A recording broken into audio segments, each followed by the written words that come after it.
Welcome back, everyone. Thank you so much for joining me. Again, let's see here. Looks like we are going to be going to our very own Washington correspondent, Brendan Cullerton, here in just a few moments.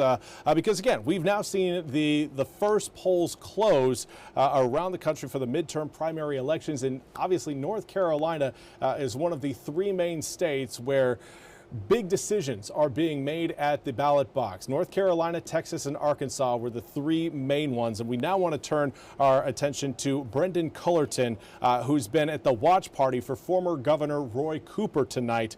Now, Brendan, if you can hear me, thank you so much for joining me. I do want to give you a question. Why do Democrats think that they can flip one of the state's two Senate seats this coming November? Well, we've already heard from Roy Cooper. That's kind of the benefit of winning your primary by 90 points. He's already come and gone at the watch party, as this race was called, almost as soon as it begun. He tried to paint his opponent, Michael Whatley, as a Washington insider. Whatley was the former chairman of the National Republican Committee. Roy Cooper talked about what Democrats are talking about all across the country right now, affordability. He's saying if you think everything just costs a little bit too much, I can help you with that. Drawing on his experience as the former governor. I mean, really coming out here with a lot of confidence. There's a lot of energy in this building right now.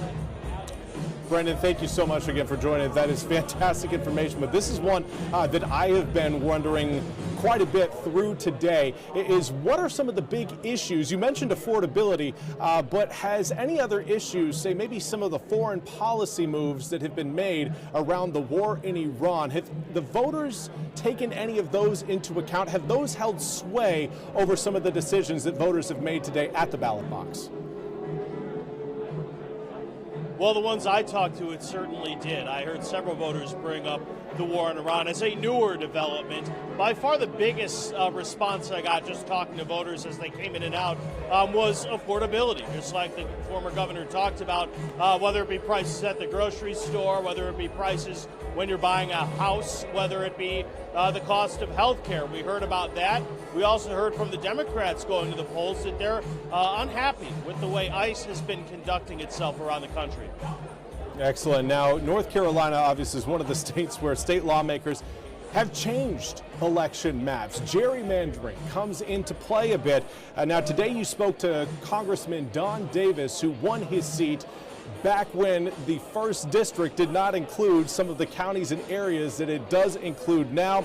How does that change impact the race for Don Davis and for his potential Republican counterpart? Well, it certainly gives an advantage to Republicans there. When I spoke to Davis earlier today, he referred to himself as one of the most moderate members of the Democratic Party. Obviously, that's going to be important for him. He's now in a leading Republican district. He's going to have to convince voters maybe that he is a little bit toward the middle. There was a reason Democrats challenged this new election map.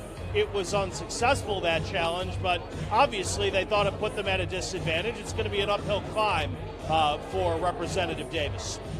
Now, one more question for you before we let you go, Brendan. As far as the celebration behind you, how long do you think that Roy Cooper is going to be celebrating this victory tonight, or is he going straight back to the campaign trail and getting back out there, getting his message out to the voters for the midterms coming up in November?